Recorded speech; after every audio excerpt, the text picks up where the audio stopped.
T248 届いてます。ガイアスタジオバッチリ見せちゃいましょう。これいいっすね。これシーケンシャルとサイドブレーキ両方使えんの？FFB 設定がハンコンでできるっていうのははずですから、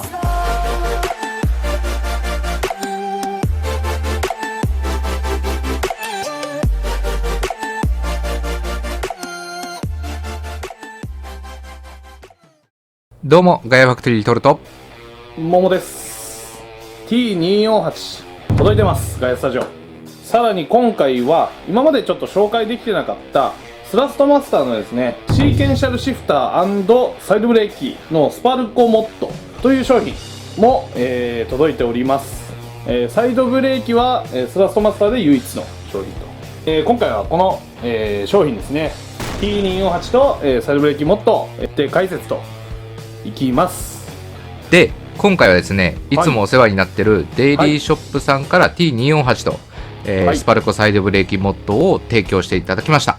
ありがとうございます。いつもありがとうございます。いやー、いっぱいユーザーさんの方に私たちからですね、いいところ見つけられて、紹介できればと。そうですね。毎度毎度思いますけど、はい。で、なんとデイリーショップさん、はい。11月にですね、はいはい。ヤフーショッピングの総合評価 5.0 になったみたいです。おー、それすごくないですか？これすごいっすよ。おー。僕もね、はEC サイトはいはい。ちょっとね携わってるので、はい。よくわかるんですけど 5.0 って異常です。なるほど、すごいってわけですね。そう、かなりのお客様対応に、力を入れてるっていうのがもう数字に現れたって感じですね。とても信頼できるショップさんということになりましたので、はい、皆様ね、今後ともデイリーショップさんよろしくお願いします。では早速 T248 の、最新ですよね、ハンコン説明していきますと。 T248 は T150 の後継モデルってな扱いなんですけど、スラストマスターのエントリーモデルみたいな形ですね。 FFB を出力してくれる、機構というか、ギアとベルトのハイブリッドドライブっていう形で、モーターから FFB が出力されるモデルと。外見ですね、一番ね、もうパッと見外見が一番めちゃめちゃかっこいいので、ちょっと外見ちょっと詳細に見ていきましょう。まず最初に飛び込んでくるのがこのステアリング。これめちゃめちゃかっこよくないですか？これだいぶガラッと変わりましたね。いやー、変わりましたよね。なんか欧州車のなんか最新の純正ハンドルみたいな輝きと、はいはいはい。で、ボタンがですねいっぱいついてます。もう20個ぐらい今数えるだけでボタンの量がすごい多い。これレース中いろいろ操作できるんでかなり重宝しますね。そうですね、エントリーモデルとしては今までで一番ボタンの数が多いですよね。あ、確かにそう言われてみればそうだ。ボタンの質感、このプラスマイナスとかめちゃめちゃいいな。とにかくボタン数多いな。こっちがもう本革のような質感のレザーですね。結構ね柔らかいんですよ。で、中が PV プラなんですが、そう、これ握るとね、これ結構外と中の違いで、中硬くて外柔らかいみたいな、これ本当になんか新しい感覚ですね。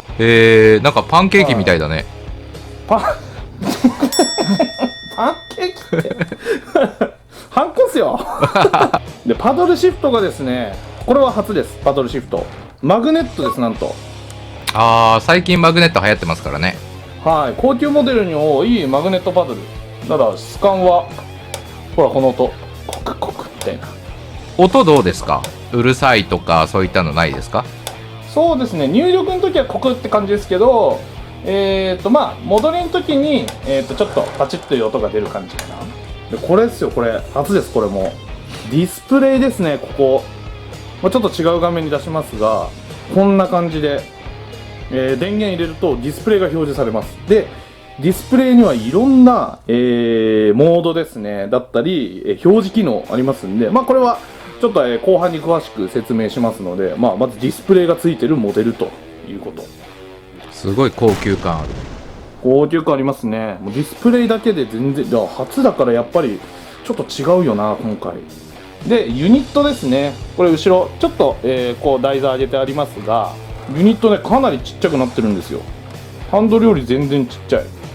ペンタゴンっていうか五角形みたいな形ですね。切れてるけどね。違うな、12345、6でしたまあ横にスラストマスター、いやーやっぱロゴがあるとね雰囲気がありますね。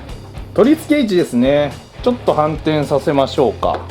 ぐるっと従来の T300RS とも一緒だし、従来のものと一緒の取り付け、位置ですね。ビスで固定できますんで。なるほど。じゃあコックピットユーザーは気にせず取り付けられるってことですね。はい、使用できます。で取り付け穴ってことはコックピットがないと T248 って付けらんないんですかっていう話なんですけど、まあやっぱりエントリーモデルですからね。テーブルクランプ、これ大事です。スラストマスターのテーブルクランプは1本止めなんですよ。めちゃめちゃ楽です。下がこのゴムになってるんでズレとかね結構少ないです。ぐるーって回してって、まあ、ネジになってるんで締めてったらこう倒してロックみたいな。締めてレバー締めて、あれってかこのレバー結構変わってんな。 T300 の頃ってもっとでっかいレバーだったんですけど、あこれだと足が膝が、当たらない。あなるほど。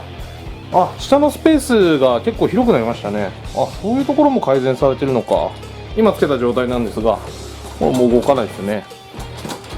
まあ、テーブルは動いちゃうんで、まあ、ここが、コックピットの、重要性かというところです。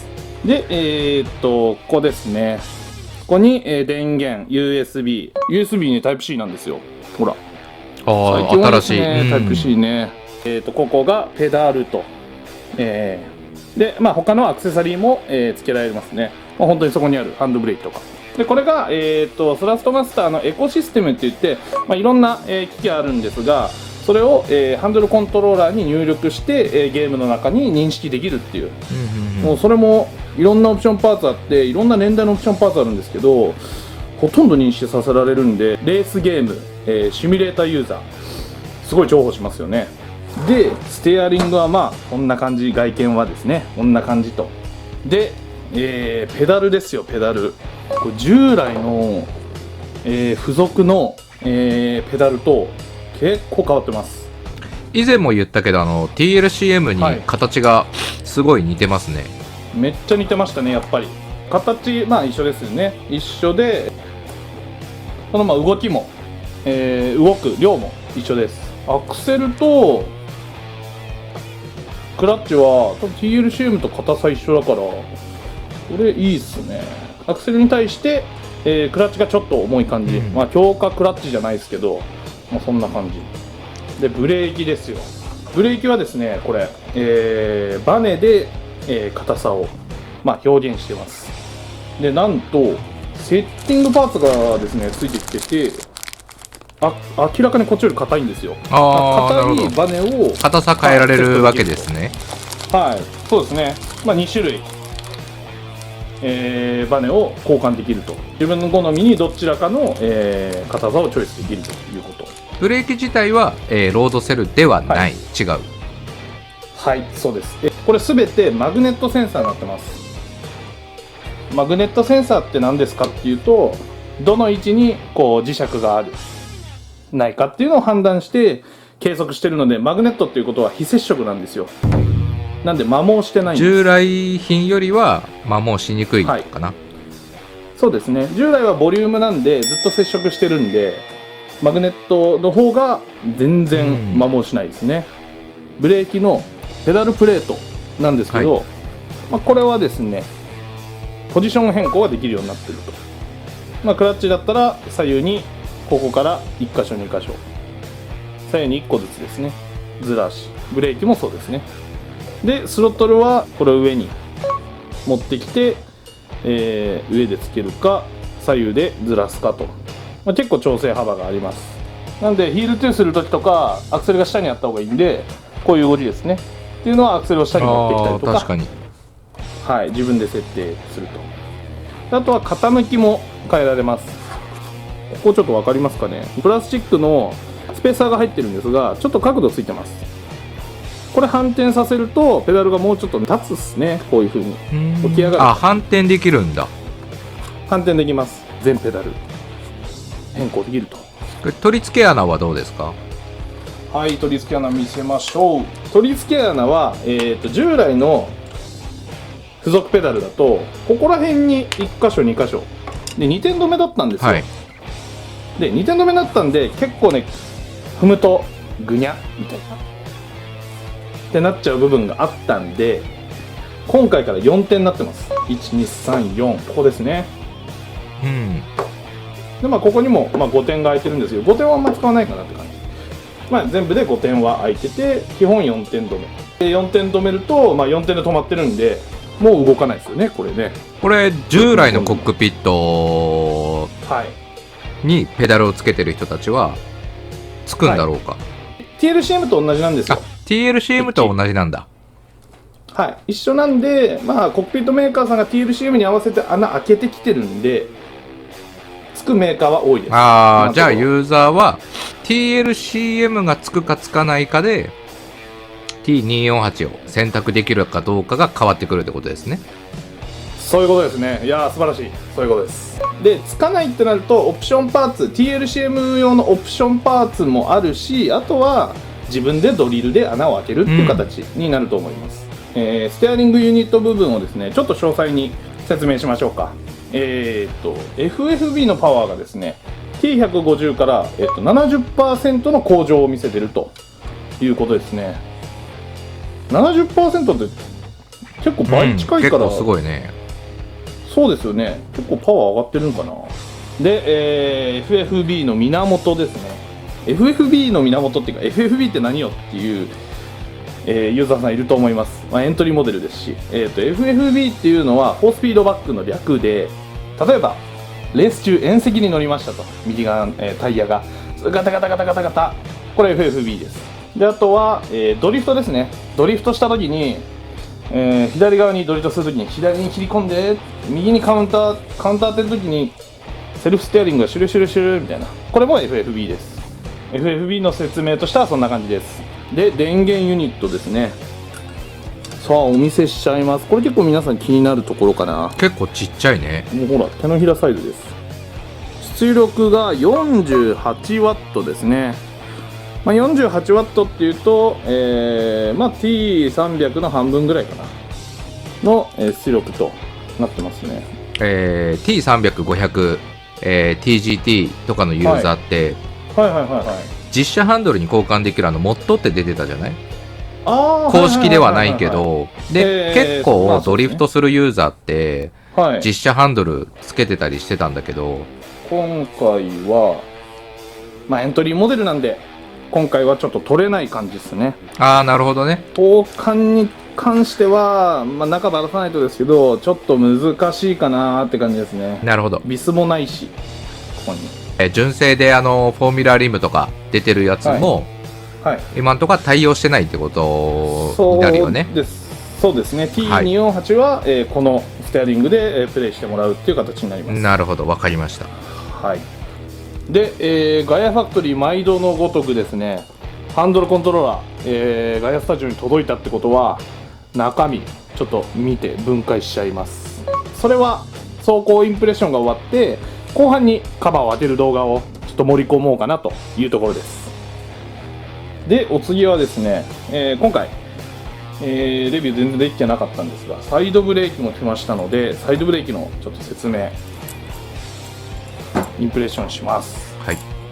スラストマスターがスパルコとコラボした時にできた、シーケンシャルと、サイドブレーキキットなんですが、これシーケンシャルとサイドブレーキ両方使えんのって感じですよね。まずちょっと引いてみますよ。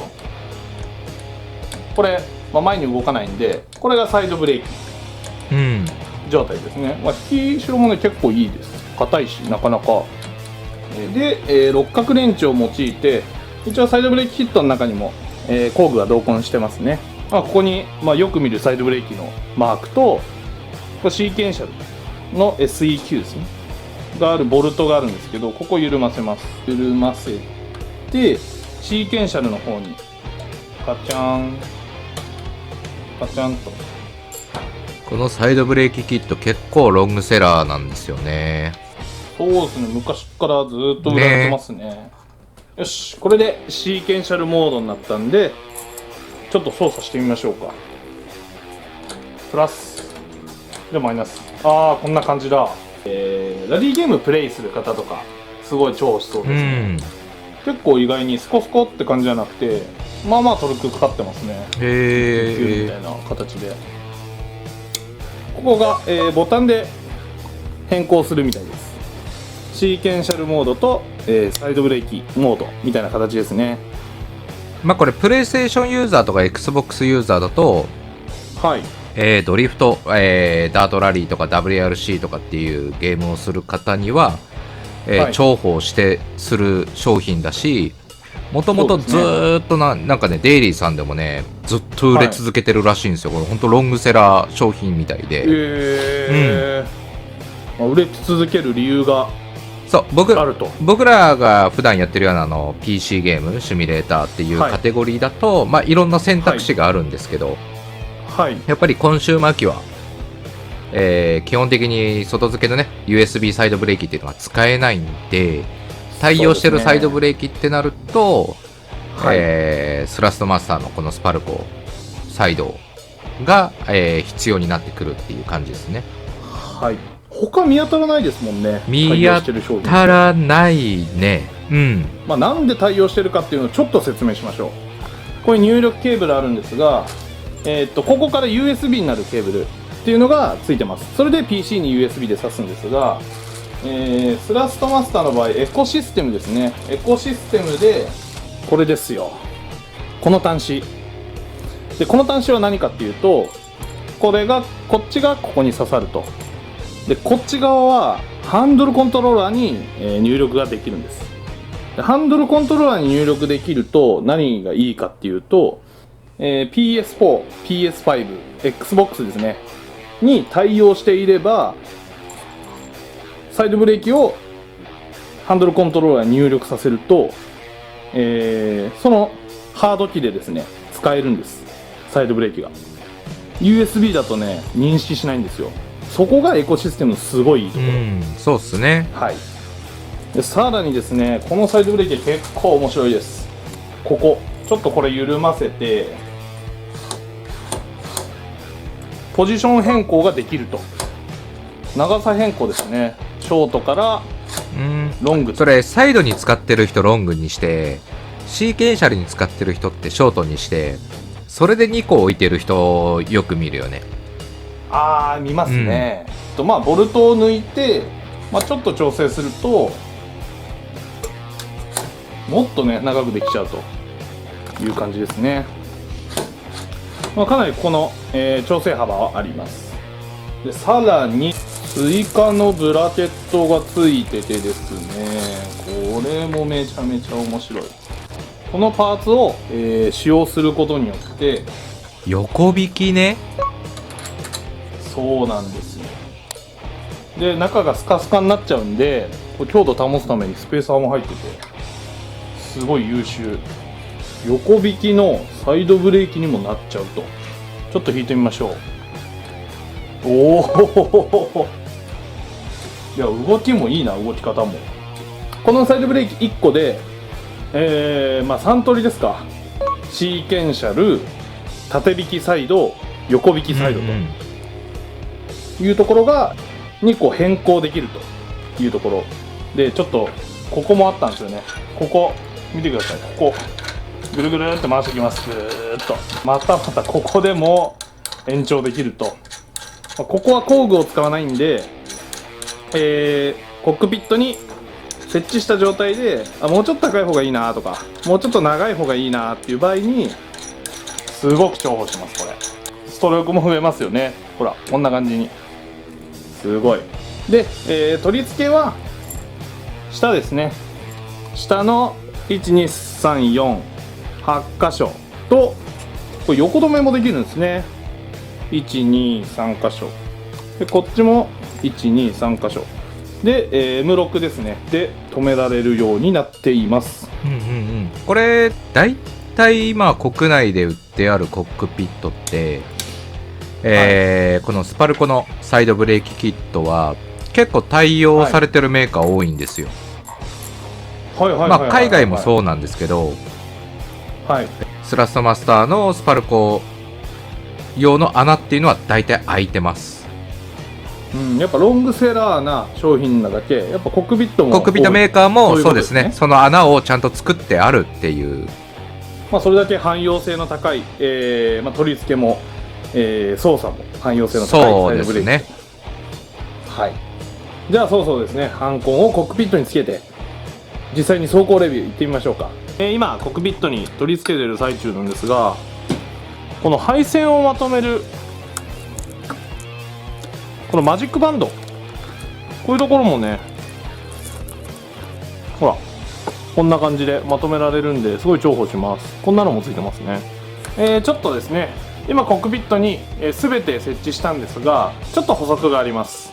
うちはですね、今からアセットコルサの PC 版をプレイするので、接続はペダル以外全て個別に、USB 接続してくださいという記述があったので、説明すると T248 はペダルを接続した T248 を USB で、1つ接続で、サイドブレーキも、USB のケーブルで1つ接続、TH8A のシフターですね。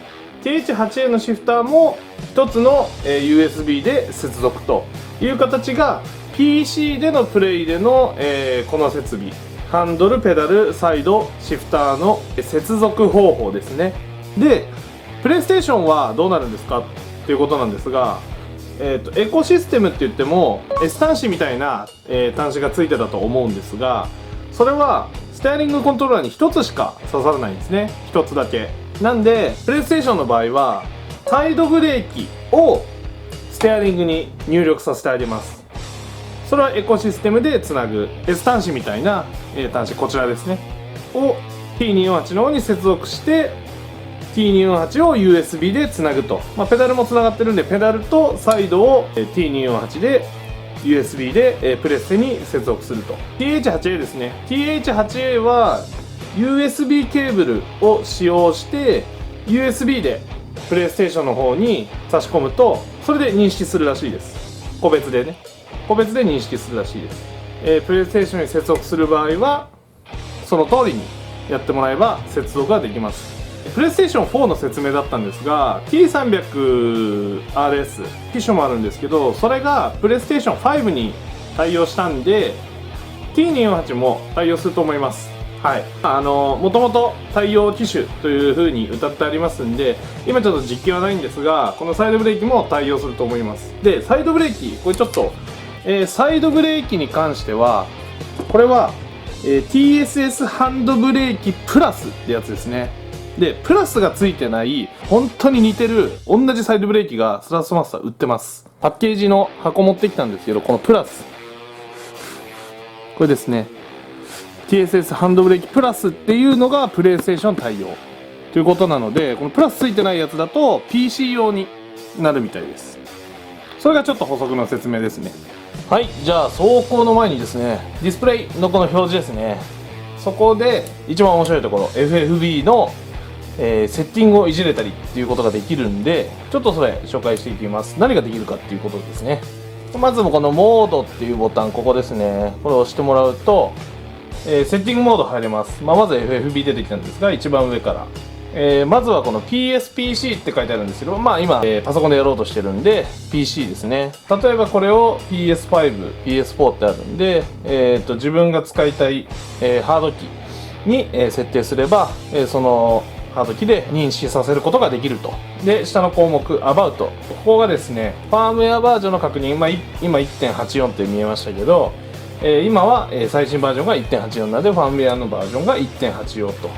今これノーデバイスって書いてあるんですが、今のところ、今さっき説明したように、パソコンだとサイドブレーキがこの左側にあるんですけど、サイドブレーキを、USB で接続しているのでここに表示は出ないんですが、エコシステムですね。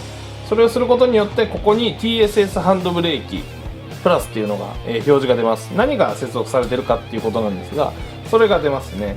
で、あとはこれ T3PA っていうのが付属の新しくなったペダルです。それが今認識されてますよっていうことですね。で、下の項目これですよ。これ FFB に、デフォルトが FFB の2っていう、中間の設定ですね、簡単に言えば。で設定は、FFB セッティング1、2、3ってあって、デフォルトが2です。で1と、3は1がこうカーブがですね、ちょっとグラフ出しますけど、こんな感じ。1のセッティングのカーブっていうのはこう徐々に上がってっていきなりきつくなる感じの FFB 出力で、 FFB のセッティング3っていうのがですね、こういきなりパワーが立ち上がってどんどん緩やかになっていく感じですね。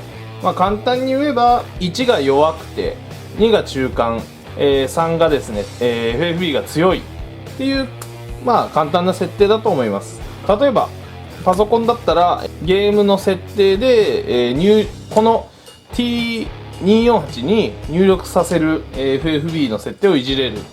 プラス、走行中にこの、プリセットですね、 FFB のプリセットでセッティングできると。面白いところですよね。でコンシューマー機はもっと面白いと。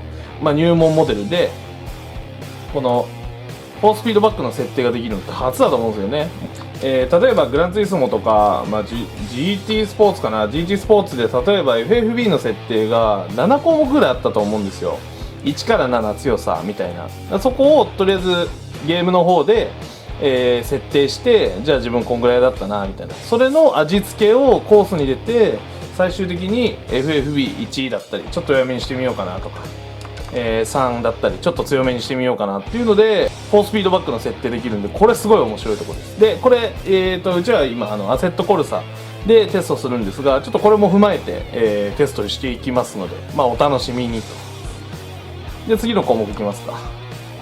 次がこれロット、回転角の設定ですね。今はオートなんでゲーム側の設定を読み込んで自動で T248 が、回転数を決めてくれる設定です。例えばアセットコルサで、900度、設定にしとけば、T248 は、900度回ると。で T248 が最小回転が、270の設定で最大が900度なんで、270度から900度までの、設定がですね、12345段階最大回転数の、設定ですね、できますので。次がペダルの認識方法ですね。ゲーム内でですね、アクセルが反対の認識しちゃってるよっていう時に、これをインバート、フロアどっちかに変えてもらえば反転がすぐに変えられます。ゲームの中でそれ設定できるゲームがほとんどなんで、これはこっちで簡単に設定できるっていうのもいいんですけどね、そういう利点があります。で次これテンプ、これも面白いですね。テンプ何のテンプかっていうと、これモーターのテンプです。要はモーターの温度。今がこれ39度、試しにちょっと今さっき走ったんで、そうですね、40度、今は40度、モーターが40度と。例えばこれが何度になったらファンが回るとかっていうのがあるんでしょうね。今日はちょっとファンが回るまでやれるかどうか分かんないんですけど、これもすごく面白いところですね。今さっきトロさんが言ったように、温度管理はしっかりしてくださいと。実車と変わらない感じです。で、最後がこれがリセットですね。リセットの項目を合わせると N と Y っていうのが出てくるんで、ノー、イエスですね。リセットしないっすよ、しますよっていうところなんですが、そういった項目全部で1234567項目の、モードがあるということです。でですね、ちょっとアセットコルサは対応してなかったんですが、速度表示っていうのができます。エントリーモデルの商品的にどちらかというと PC よりかは、コンシューマー機 PS 向けに開発されたので、グランツーリスモだと動きます。で表示できる項目がですね、5つあって、この、十字キーのボタン、今さっきモードもこの十字キーとモードボタンで、設定してたんですが、十字キーを押すと例えば、今の入ってるギアですね、インジゲーター、ギアのインジゲーターっていうのがまずあります。なるほど。グランツーリスモってレッドゾーンまで行くとプラスとか上げてくださいみたいなのが出るんですけど、そういう表示も出るようになってるみたいですね。で、次の項目いくと、スピード、速度が表示されると。で、次の項目いくと、回転数ですね。なるほどなるほど。回転数もちょっと種類があって、まずここに数字が上に表示されるんですけど、その下にですね、こうバーがありますね。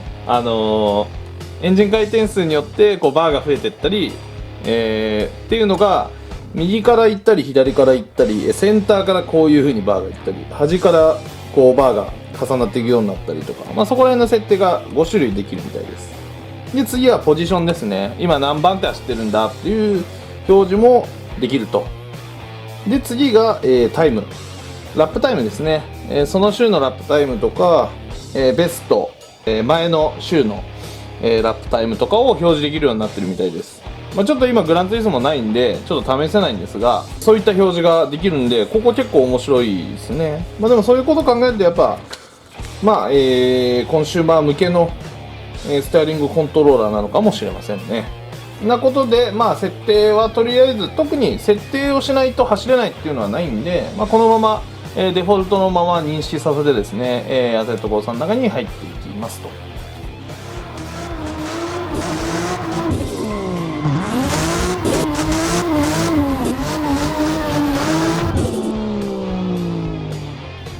じゃあこれで、八方ヶ原ですね、入ってきました。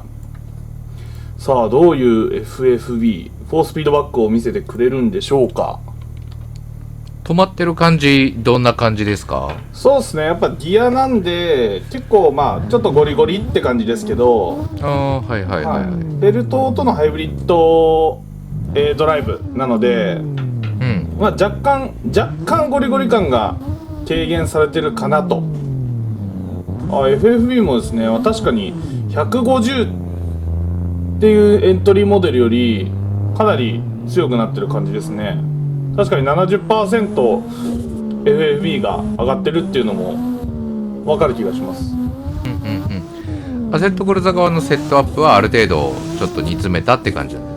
そうですね、もっと煮詰めればもっとこう、実車っぽくというか、たくさん回ってくれるかなとは思うんですが、ギアのね、ハンコンでよくある、FFB 強くするとガタガタガタガタガタってよくなるでしょ。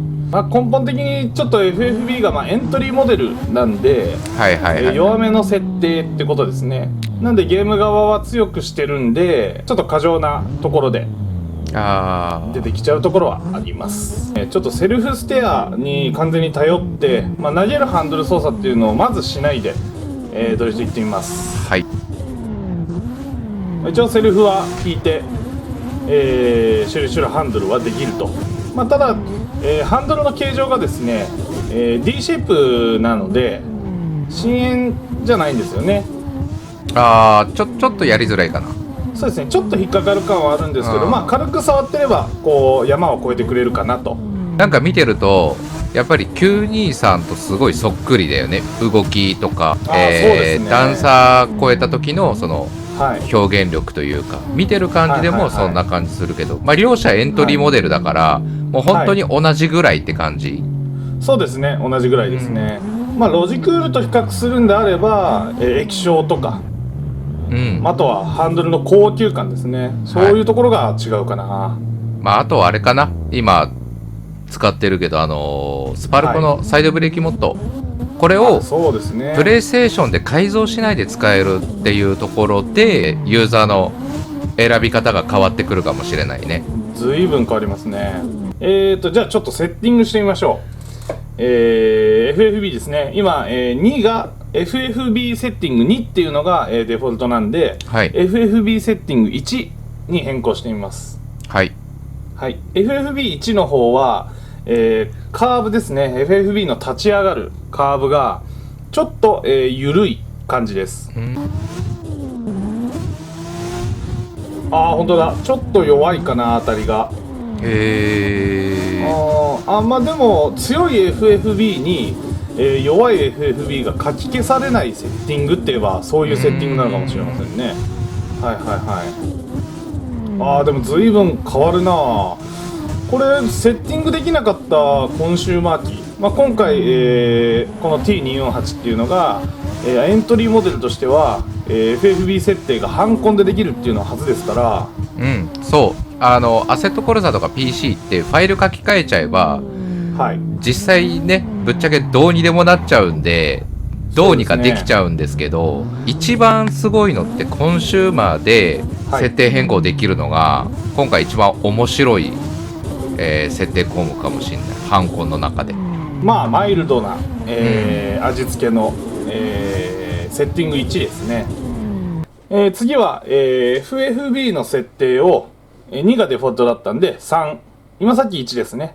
今度は、3のセッティング、3はカーブが、いきなり立ち上がります。いきなり、強いカーブが出てきて、最大値のところでカーブが緩やかになっていくという、セッティングになってます。まあ、これはどんな感じに変わるんでしょうかね。もう全然違うわ。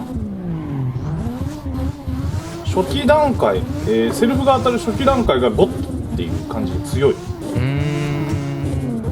俺なんかスピードもちょっと速いかな。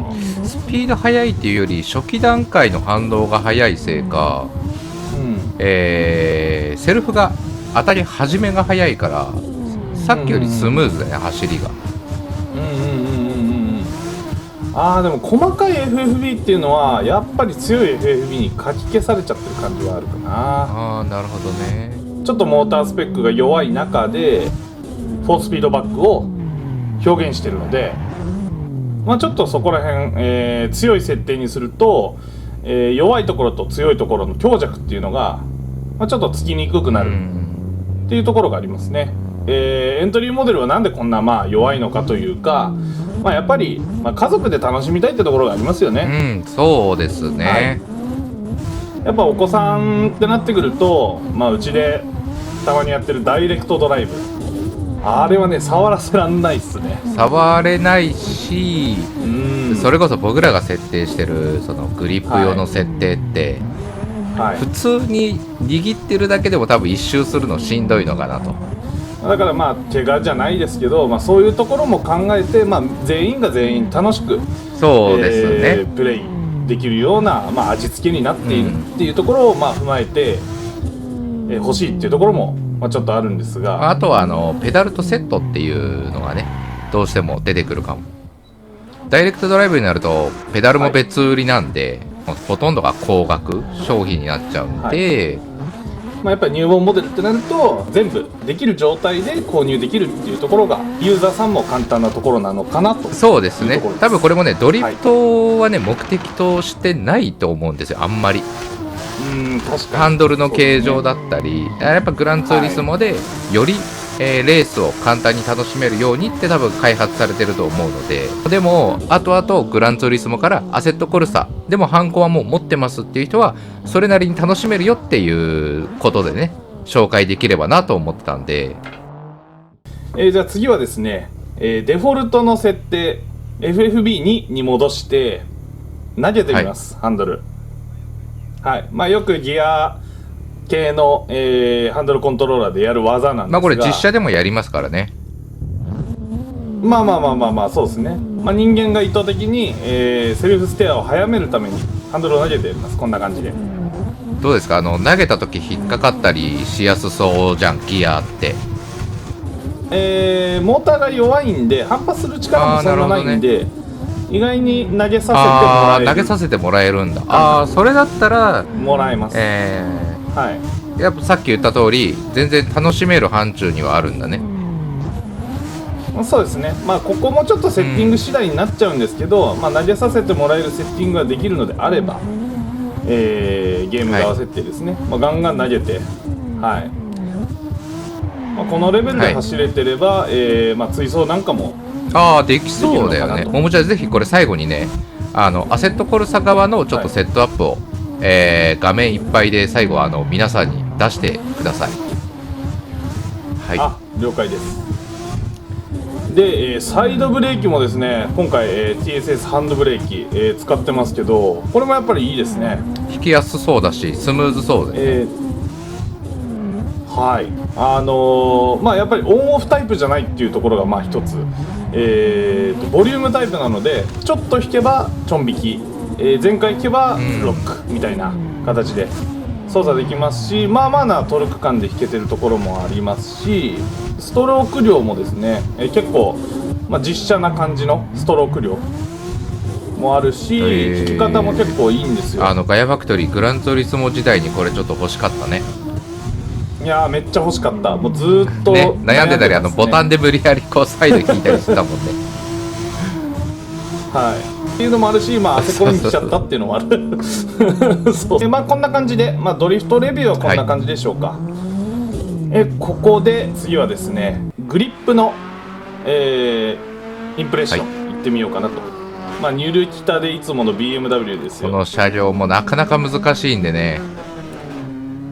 はい。で ABS もついてないんで、ちょっとブレーキのインプレッションもね、できるかと。新しいペダルの。なるほど。表現力としたら、走ってる、感覚だったり、例えばこう路面の、ハンドル切ってる方向に対するこう路面の反発力、車の反発力っていうのは表現されてますね。エントリーモデルですからね、初めてハンコン触って、うわすげえ本当に車に乗ってるみてえじゃんみたいな。ちゃんと縁石踏めばガタガタガタ FFB が立つと。こう例えばちょっとほら、こう流れたりしたんですけど、流れる時ってふわってハンドルの力が抜けますよね、FFB。そういうところも、ちゃんと再現されてますし、そういう FFB の出力があるから、運転がより楽しくなる、プラス、運転がですね、正確にできるようになると。カウンターの当てるタイミングとかですね、ハンコンが教えてくれるんです。だから車が流れてるとか流れてないっていうのもハンドルが教えてきてるんですよ。実車と一緒ですね、そこら辺は。でブレーキも結構ねいいかなと思います、エントリーモデルとして。奥までずっとバネで硬さの変化もないんですが、初心者向けですからね、 ABS がついてる車向けという形で、強弱っていうのはコントロールできるという形です。T300 の純正のペダルより形状を見た感じ、いいんじゃないかっていうね、噂がちらほらなんだけど、入力の強さ的にっていうのは、良くなってます。あとはセンサー類ですよね。センサーがマグネットなんで、故障だったり、誤動作っていうところが少なくなるかというところですね。FFB をですね、セッティングを1に変えてみてちょっとやってみましょう。カーブが緩い方の弱い方のセッティングになります。若干やっぱり、ゴツゴツした感じが抜けて小さな FFB まで再現されるようになりました。その分とは言ってはなんだけど、さっきより、ハンドルの取られ方っていうのがちょっとやんわりしてる感じだね。確かに映像でも分かるぐらいですね。初心者の方ってやっぱこの辺から練習するのはいいかもね。ここら辺はでもセッティングの話なんでユーザーの好みが分かってきちゃうんですね。じゃあ今度は FFB のセッティングを3ですね。トルクカーブ FFB のトルクカーブがいきなり、強い方向に立ち上がるセッティングです。やっぱゴツゴツ言うなね。やっぱ強いですね。あとギアなんでやっぱりちょっと音出ます。そこはね、ギア駆動のやつはしょうがないかなっていうのと、あくまでもアセコルの検証なんで、多分これグランツーリスモだったらもっと最適化されてると思うんだよね。あとは今 H パターンのシフター、使ってますが、ちょっとパドルの車両なんかも使ってみたんですよ。そしたらやっぱりパドルも、マグネットだけど、ちょっと音は出ますね。やっぱ戻した時カチッっていうやつね、マグネットになった分感触はいいけど、デメリット、若干のデメリットとしてちょっと音出るよと、音するよっていうね。そうですね。強くなった分ちょっと音が大きくなったかなというところですね。ちょっとどの程度なものなのか、パドル操作ちょっと何回かしてもらいました。これによっては隣の部屋がうるさいとかっていう人もねいるかもしれないんで、そうですね。でちょっとですね、ここでブレーキのタッチのね強さのセッティングができるバネがついてるじゃないですか。ちょっとあれを変更してみます。さあこっちはちょっとバネレートが少し上がってます。なんでブレーキのタッチが強くなるはず。俺こっちの方が好きですわ。硬い方が。硬い方が、はい、途中から硬くならない分、最初から硬い方がコントロールがしやすい。まあグリップだとね、なおさらそうでね、やっぱりどうしても軽いと、足の、重みがありますから、それでちょっと踏みすぎちゃう部分あるんですよ。なんで硬い方が、実際踏みやすいっていうのと、ヒールトゥですね。ヒール&トゥした時に若干こう足がですね、回転させるんでちょっと踏み加減変わるんですよ。そういうところも重い方が確かに踏み加減が変わらないかと、はい、ロックもしにくくなりますもんね。そうですね。投撃感もね、こんな感じでギリギリで走れますよ、ちゃんと。結局そのどんなハンコン使っても楽しいよね、レースゲームって。楽しいっす。ハンドルを握ってるっていうだけでも楽しいもんね。そうですね。やっぱコントローラーとはね、もう全然違います。ましてやペダルなんかもあるし、H パターンシフター、今操作してる、この、例えばグリップだったら3点ですよね、これだけあるだけでもう実車ですよ、本当に。こんな感じでしょうかね。FFB だったりペダルだったり、ハンドブレーキの、インプレッションは、今さっき言ってたパドルシフトの音なんですけど、無音状態でちょっと試してみますか。力が入った操作感みたいな感じでやってみますか。ちょっと音出ますかね、やっぱり。結構こう弾いちゃうと結構音出ますね。周りで試せる音ないかな。潰れた空き缶のなんか音とか、こんな感じかな。こんぐらいの音はしますね。ちょっと試してみてください。で、あとはうちが出したアセットコルサのセッティング画面になってます。ですね、30分から30分ぐらいですかね。30分ぐらい走った感じで出してるんで、もっといいセッティングあると思います。そこら辺は、実際に使いながらドライバーさんの手で出してもらうっていう形ですね。セッティングを煮詰めるところっていうのもすごい面白いところだと思います。開発者、生産者、提供者さんに感謝。では、いただきます。分解してレビューするのもどうかなというかうちだけじゃないですか。そんなことないか。海外の人なんかやってたり。海外は平気で壊したりね、全部取ったりするもんね。壊してるわけじゃないけどやっぱり車もそうですけど、やっぱね、ボンネット開けたくなりますよ。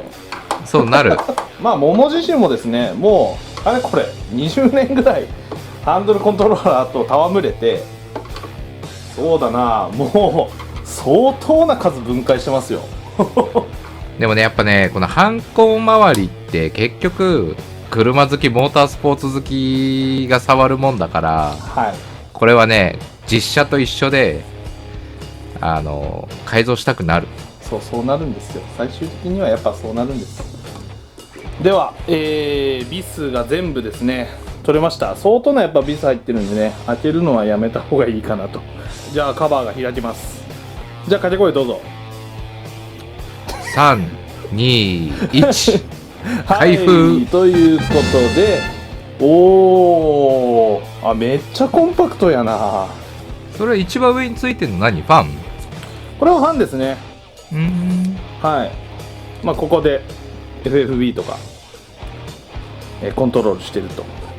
で、スラストマスターに関しては、ここにセンターですね。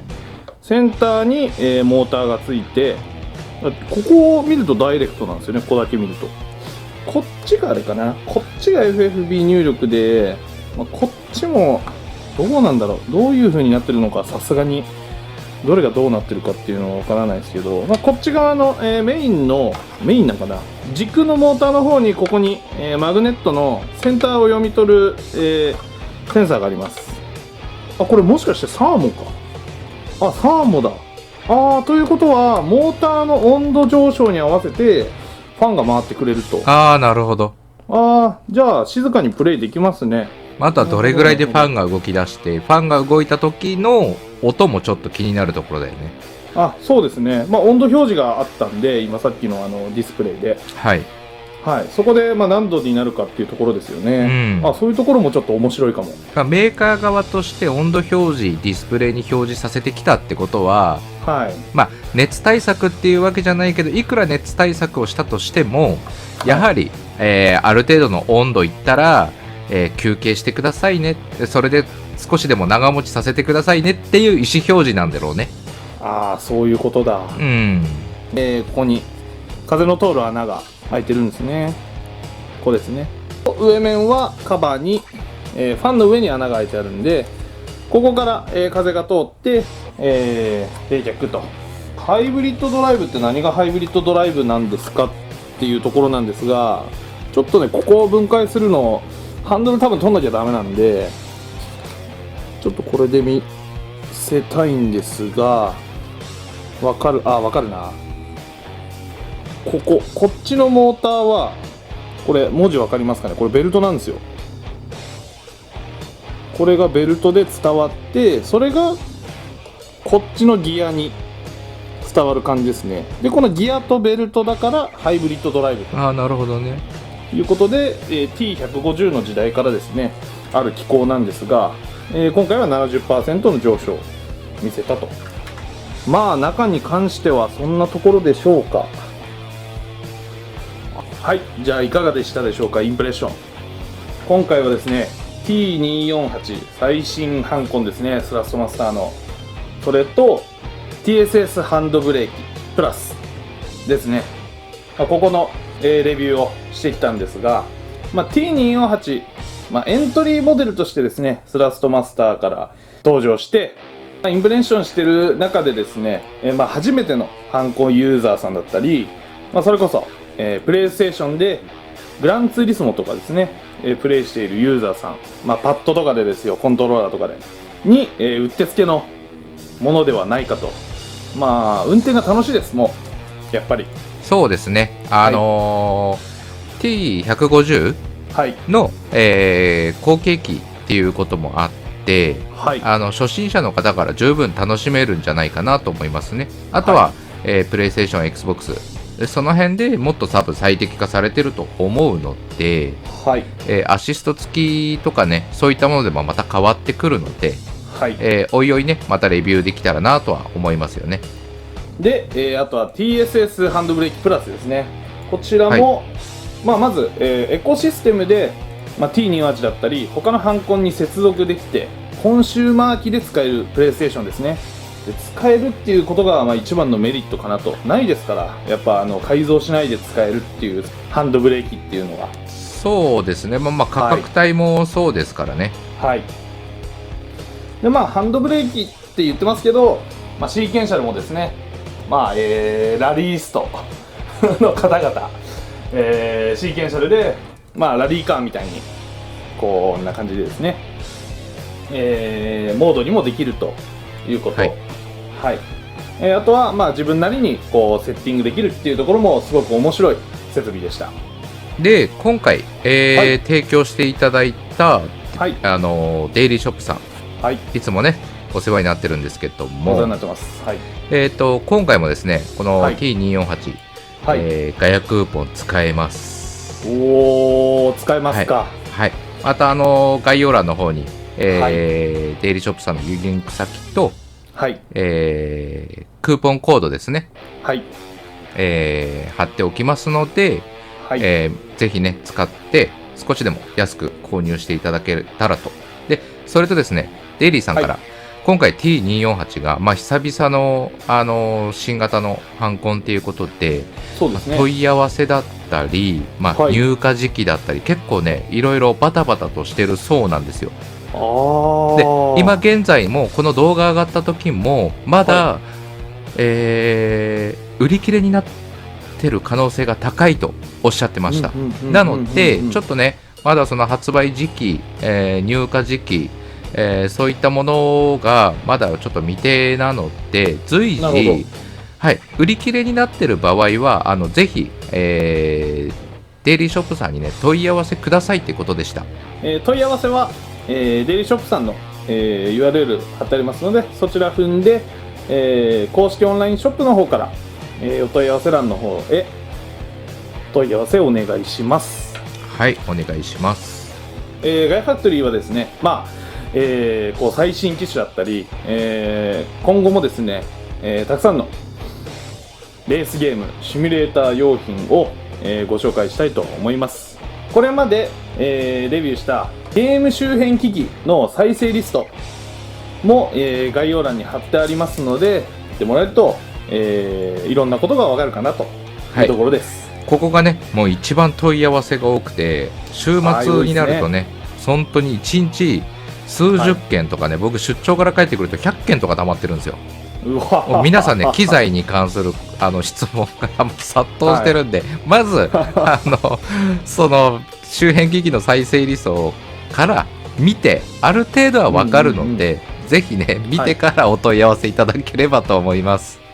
ガイファクトリーはですね、他に、シミュレーターだったり、諸々のそういうゲームだったりで、超リアルなストリートをですねの動画公開して、皆さんもやりたくなるような、動画を公開してますので、ぜひぜひ、他の、動画も、見ていただけると光栄です。そして、チャンネル登録ですね、高評価よろしくお願いいたします。ぜひよろしくお願いします。